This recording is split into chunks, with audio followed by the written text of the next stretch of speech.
At kasama po natin ngayong umaga si Cavite Governor John Vic Remulla. Governor, magandang umaga po sa inyo. Magandang umaga, Maris. Magkasama lang tayo sa Cavite kahapon at noong mga nakarang araw. Sinabi niyo po na talagang nagulat kayo doon sa naging maagang pag-concede ni Congressman Maliksi sa inyo. Bakit niyo po ba nasabi ito? Huli nangyari yan, 1995, nung panahon ng father ko, 18 years ago. Pero matagal sila magkasama eh. So, siguro yung cue na ginawa ng father ko noong 1995, sinundan niya na rin. Yan.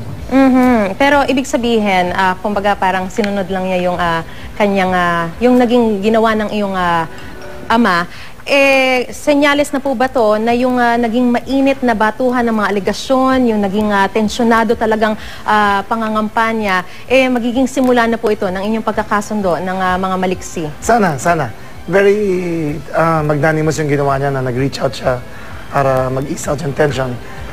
Sana sa lahat ng followers namin, sumunod na rin tayo lahat na tama na, peace na tayo lahat.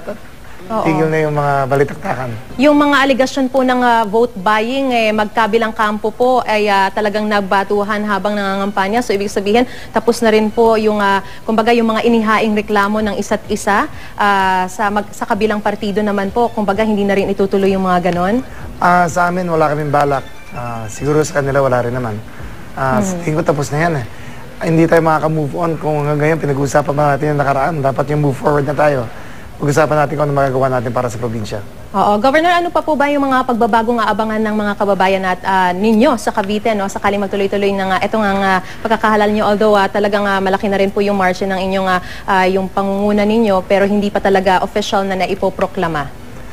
Number one yan yung housing para sa mahihirap. Ang plano namin mga 50,000 new homes in the next 3 years para doon sa mga coastal settlers namin. Ayaw kasi yung poorest of the poor namin. At gagawin ng paraan para magkaroon sila ng bagong buhay. Governor, si Susan ay merong mga katanungan din sa inyo. Governor, ano masasabi niyo doon sa nangyayari ho ngayon sa di umano yung panggigipit dito kay Senador Bong Revilla dahil ang running mate mo si Jolo? Oo nga, nakakalungkot eh. Kasi hanggang ngayon ay kahit nag-concede na yung mga kalaban namin, ang buong pwersa nila hindi pa rin kumakalma. Dapat yung arms of the law katulad ng PNP ay tumahimik na, huwag nang mag-exert ng pressure kasi hindi makakahil ng wounds yan eh. Kung hanggang ngayon ay nag-a-apply pa rin sa search warrant, nag-aabang pa rin sa labas sa bahay ni Senator Bong, it doesn't reflect well on the institution of PNP and it doesn't show respect to the office and to the person of Senator Bong Revilla. So ano to, talagang ito ba sa tingin niyo may kinalaman sa politika? It's all politics. It's all politics. Walang kinalaman doon sa mga sinasabing yung may mga barel, ganyan? Wala. Ako nalabas-pasok ko pa sa bahay na yan. Wala ako nakikitang baril. Wala ako nakikitang... Maliban sa mga pulis na naka-authorize talaga. Pero walang ganito. Oo, siguro panghuli. Ano mensahe mo kay Congressman Maliksi? Thank you very much. Napakalaking bagay yung ginawa mo. At sana pagkatapos na natin ito mag-usap tayo para paano natin mabubuong Cavite na magkasama tayo lahat. Okay. Napakaganda niya. Siguro nga para...